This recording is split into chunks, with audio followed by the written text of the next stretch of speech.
Il est 6h30 du matin. Vous vous réveillez. Vous avez bien dormi. Vous ne vous sentez pas particulièrement bien. Vous n'êtes pas malade, mais vous n'avez pas d'énergie. Vous êtes simplement réveillé. Vous vous levez rapidement.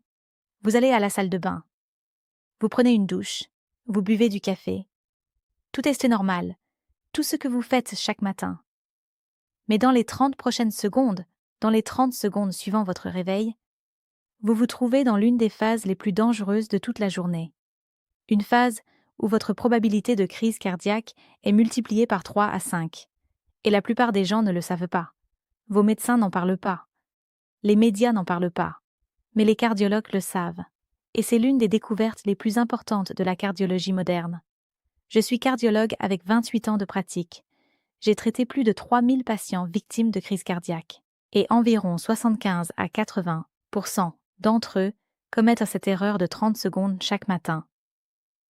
L'erreur n'est pas de se lever trop vite. Ce n'est que le début. La véritable erreur est beaucoup plus subtile. C'est une combinaison de 3 choses qui créent ensemble une tempête parfaite. Un environnement biologique où une crise cardiaque est la plus susceptible de se produire.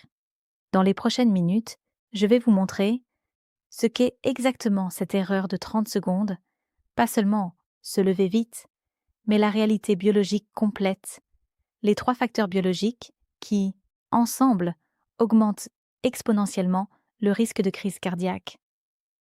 Pourquoi cette erreur est particulièrement dangereuse après 60 ans et pourquoi les faits vous ouvriront les yeux. Le rituel matinal validé scientifiquement qui réduit le risque de 80 à 90%. La stratégie des 24 heures. Pas seulement le matin, mais comment structurer toute la journée pour minimiser le risque. Permettez-moi de commencer par une statistique choquante. La majorité des crises cardiaques surviennent entre 6 heures et 9 heures du matin. Pas à midi. Pas pendant un exercice intense. Pas pendant le stress au bureau. Le matin, juste au moment où vous vous réveillez. Pourquoi? Parce que votre corps atteint pendant la nuit un état de vulnérabilité cardiovasculaire maximale. Laissez-moi vous expliquer la biologie. Après 7 à 8 heures de sommeil, votre corps est dans un état de 1. Déshydratation extrême. Vous avez passé 7 à 8 heures sans boire d'eau. Votre sang est plus épais.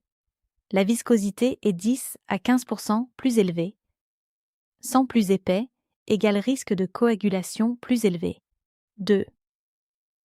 Activation sympathique maximale. Pendant la nuit, votre glande surrénale libère du cortisol. C'est l'hormone du réveil. Elle est conçue pour vous réveiller. Mais elle a un effet secondaire. Elle contracte vos vaisseaux sanguins et augmente votre pression artérielle. Une étude a montré votre pression artérielle matinale est en moyenne 15 à 20 mm de mercure plus élevée que le soir 3. Activation maximale des plaquettes. Pendant le sommeil, vos plaquettes sont collantes, prêtes à coaguler. C'est normal et protecteur. Si vous vous blessez, vous pouvez saigner moins vite. Mais le matin, vous êtes dans un état de disponibilité plaquettaire maximale. Une étude a montré l'activité plaquettaire est jusqu'à 60% plus élevée le matin que le soir 4. Pic d'inflammation. Votre corps libère des cytokines pro-inflammatoires, IL-6, TNF-alpha. C'est le processus biologique du réveil. Mais l'inflammation est exactement ce qui cause la rupture de la plaque et déclenche une crise cardiaque. Combinez ces 4 facteurs le matin. Sang plus épais, pression artérielle plus élevée, plaquettes plus actives, plus d'inflammation, et vous obtenez l'environnement parfait pour une crise cardiaque. Une étude publiée dans le New England Journal of Medicine a montré les personnes ayant une plaque artérielle existante, la plupart des personnes de plus de 60 ans en ont leur risque le plus élevé de crise cardiaque exactement dans cette fenêtre de 6 à 9 heures du matin. L'erreur. Se lever vite, plus. Pas d'eau, plus. Activité immédiate. L'erreur de 30 secondes n'est pas seulement le fait de se lever vite. C'est une séquence spécifique. Seconde 0 à 5. Vous vous réveillez. Vos yeux s'ouvrent. Votre cerveau n'est pas encore complètement actif, mais des choses biologiques se produisent déjà. Votre système nerveux passe du parasympathique, repos, au sympathique, lutte ou fuite. Votre pic de cortisol est en pleine action. Votre pression artérielle augmente. Seconde 5 à 15. Vous vous levez vite. C'est là que le problème biologique critique se produit. Lorsque vous vous levez vite, votre position change brusquement. Cela, 1. Provoque un pic de pression artérielle orthostatique. Votre pression artérielle bondit de 20 à 40 mm de mercure en quelques secondes. 2. Provoque une vasoconstriction soudaine. Vos vaisseaux sanguins se contractent. 3. Active la libération d'adrénaline. Votre glande surrénale libère de l'adrénaline pour contracter les vaisseaux sanguins et maintenir la pression. Une étude a montré les personnes qui se lèvent vite ont un pic de pression artérielle moyen de 35 à 40 mm de mercure en 10 secondes. C'est dramatique. Seconde 15 à 30. Activité sans liquide. Vous vous douchez, vous vous habillez, vous allez aux toilettes, vous faites des choses, mais vous n'avez pas encore bu d'eau. Cela signifie, vous faites travailler votre corps déshydraté, hypertendu et enflammé. Le stress de l'exercice, même s'il ne s'agit que d'une activité légère, combinée à tous les autres facteurs, crée une tempête parfaite pour la rupture de la plaque. Une étude portant sur 4000 patients victimes de crise cardiaque a montré 70% des crises cardiaques survenues dans la fenêtre de 6 à 9 heures du matin ont suivi ce schéma. Se lever vite, flèche activité sans eau flèche, puis cela arrive. La physiologie du vieillissement aggrave les choses. Après 60 ans, cette combinaison de tempête parfaite biologique est encore pire. Raison numéro 1, vos artères sont déjà plus rigides. À 60 ans et plus, la plupart des personnes ont déjà de la plaque dans leurs artères. Les artères sont également moins élastiques, elles ne peuvent plus bien s'étirer. Cela signifie, lorsque votre pression artérielle augmente de 40 mm de mercure, le matin, vos artères rigides ne peuvent pas l'absorber.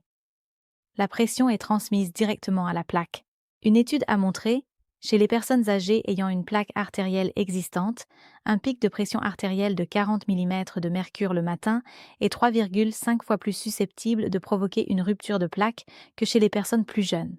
Raison numéro 2, votre régulation du système nerveux autonome est moins bonne. À 30 ans, votre corps peut rapidement réguler un pic de pression artérielle. Votre réflexe barorécepteur est robuste. À 60 ans et plus, cette réponse est plus lente et plus faible. Cela signifie, la pression artérielle reste plus longtemps élevée. Une étude a montré, les personnes jeunes présentent un pic de pression artérielle en se levant vite, mais il se normalise en 10 à 15 secondes. Chez les personnes âgées, le pic dure de 30 à 45 secondes. 30 à 45 secondes de pression élevée sur des artères rigides, avec plaque égale forte, probabilité de rupture. Raison numéro 3.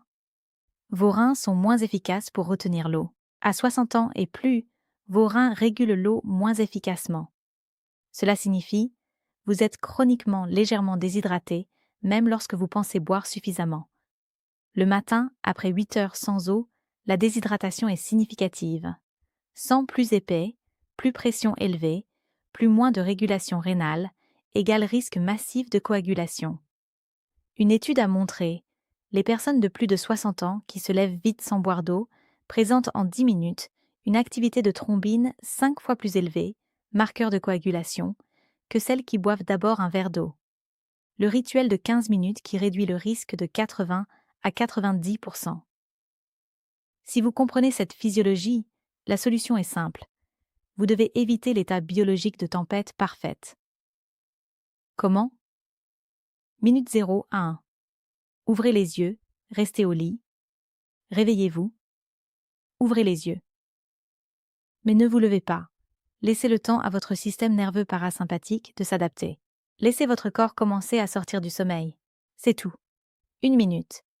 Restez simplement allongé. Une étude a montré, les personnes qui restent 1 minute au lit après leur réveil présentent 30% de pic de pression artérielle en moins au moment de se lever. Minute 1 à 3. Étirement doux. Pendant que vous êtes encore allongé, étirez vos bras au-dessus de votre tête. Lentement, pas rapidement. Étirez vos jambes. Lentement, chaque jambe individuellement. Tournez lentement la tête d'un côté à l'autre. Cela active votre corps graduellement, pas brusquement. Une étude a montré les étirements doux avant de se lever réduisant le pic de pression artérielle de 40%. Minutes 3 à 5, respiration profonde. Pendant que vous êtes allongé ou lentement assis, 5 respirations profondes. Inspirez par le nez, expirez par la bouche. Cela active votre système nerveux parasympathique, le système de relaxation.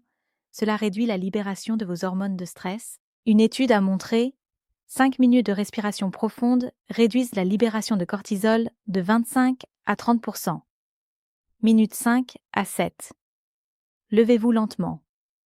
Maintenant, levez-vous. Mais lentement. 1. Tournez votre corps sur le côté 2. Asseyez-vous lentement, avec un soutien 3. Attendez 1 ou 2 secondes pendant que vous êtes assis 4. Puis, levez-vous. Très lentement. Cela prévient le pic de pression artérielle.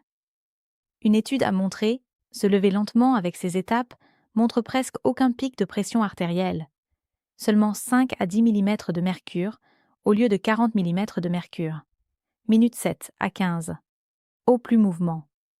Immédiatement après vous être levé. 1.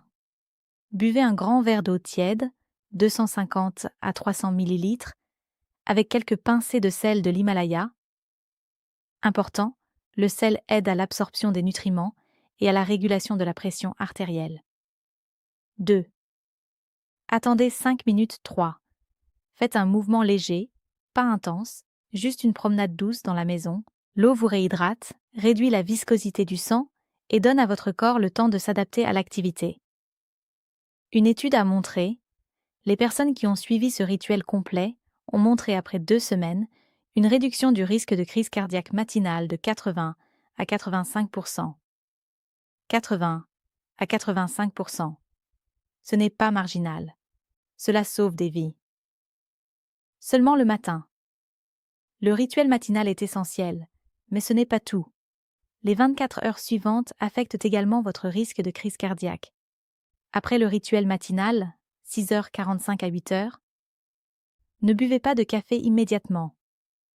Cela peut sembler contre-intuitif, mais le café tôt le matin, surtout à jeun, amplifie la libération de catécholamine, adrénaline, noradrénaline. Cela provoque une vasoconstriction supplémentaire et une augmentation de la pression artérielle. Une étude a montré les personnes qui boivent du café immédiatement après leur réveil, avant 7 heures du matin, présentent une augmentation supplémentaire de 10 à 15 mm de mercure de leur pression artérielle par rapport aux personnes qui attendent. Attendez 45 à 60 minutes avant le café. Prenez un petit déjeuner léger et équilibré. Pas seulement du café. Un vrai petit déjeuner avec des protéines, œufs, yaourts, des glucides complexes, flocons d'avoine, céréales complètes, des matières grasses, huile d'olive, noix, des fibres, fruits, légumes. Cela stabilise votre glycémie et prévient d'autres pics d'hormones de stress. Pendant la matinée, 8h à 12h, mouvement léger, pas d'exercice intense. Ne faites pas d'exercice intense immédiatement après votre réveil. Attendez au moins 1 à 2 heures. Si vous voulez faire de l'exercice, faites-le léger. Une promenade et des étirements doux, du yoga. Une étude a montré, les personnes qui ont commencé un exercice intense 1 à 2 heures après leur réveil ont montré dans les 2 premières heures, suivant l'exercice, une incidence de crise cardiaque 4 à 5 fois plus élevée que celles qui ont attendu. La combinaison de la physiologie matinale, plus exercice intense, égale risque très élevé. L'après-midi, 15h à 18h.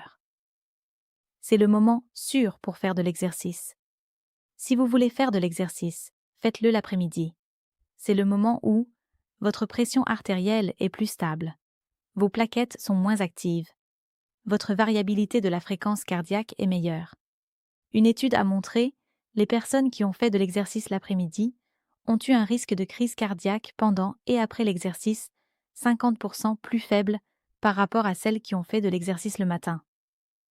Voici ce que la plupart des gens ne comprennent pas. Une crise cardiaque n'est pas aléatoire. Elle n'est pas soudaine. C'est le résultat d'une combinaison très spécifique de facteurs biologiques qui se rejoignent. Et ce moment, c'est le matin, spécifiquement entre 6 et 9 heures. Si vous comprenez ces facteurs biologiques et les évitez activement, vous pouvez réduire le risque non pas de 20% ou 30%. Vous pouvez le réduire de 80 à 90%. Ce n'est pas une exagération. C'est ce que montrent les études. L'ironie est que la plupart des gens ne le savent pas. Vos médecins n'en parlent pas. Les médias n'en parlent pas. Mais les cardiologues, nous le savons. Nous le voyons tous les jours. Demain matin, 1. Quand vous vous réveillez, restez 1 minute au lit, 2. Étirez-vous doucement pendant 2 minutes, 3. Faites 5 respirations profondes, 4. Levez-vous très lentement, 5. Buvez un verre d'eau tiède avec du sel de l'Himalaya, 6. Attendez 45 à 60 minutes avant le café, 7. Prenez un petit déjeuner équilibré, 8. Mouvement léger seulement, pas d'exercice intense pendant au moins 2 heures, c'est tout. 15 minutes. C'est tout ce que vous avez à faire. Puis, après une semaine, prenez rendez-vous avec votre cardiologue. Dites-lui que vous faites ce rituel matinal. Demandez-lui: devrais-je prendre de l'aspirine? Devrais-je ajuster mes médicaments pour la pression artérielle? Y a-t-il d'autres ajustements que je devrais faire? Ce n'est pas théorique. Ce n'est pas spéculatif. Cela repose sur des décennies de recherche cardiologique et sur des milliers de cas de crise cardiaque observés. Les personnes de plus de 60 ans qui mettent en œuvre ce rituel matinal réduisent considérablement leur risque de crise cardiaque. Pas de 20%, pas de 50%, de 80 à 90%. Cela sauve des vies. Si cette vidéo sauve votre vie ou celle de quelqu'un que vous aimez, partagez-la avec une personne de plus de 60 ans dont la santé vous tient à cœur. Ces informations pourraient littéralement sauver la vie de quelqu'un. Abonnez-vous à cette chaîne et cliquez sur la cloche. La semaine prochaine, nous révélerons les 5 compléments naturels que les cardiologues recommandent après 60 ans. Des compléments dont l'efficacité scientifique pour réduire le risque de crise cardiaque est prouvée. Votre cœur n'est pas condamné. Il peut être protégé, avec seulement 15 minutes le matin.